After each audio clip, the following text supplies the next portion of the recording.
আসসালামু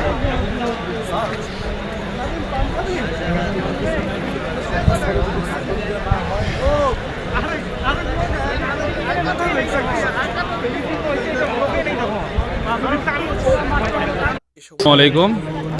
আজ বিকেল 3:02 দেশনেত্রী বেগম খালেদা জিয়ার জানাজার নামাজ শুরু হয় এবং 3:08 তার নামাজ শেষ হয়। আলহামদুলিল্লাহ।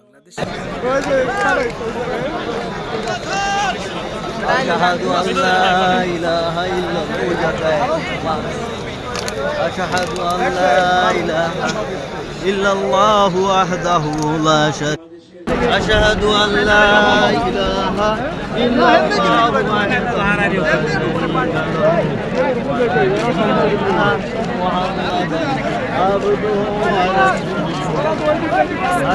له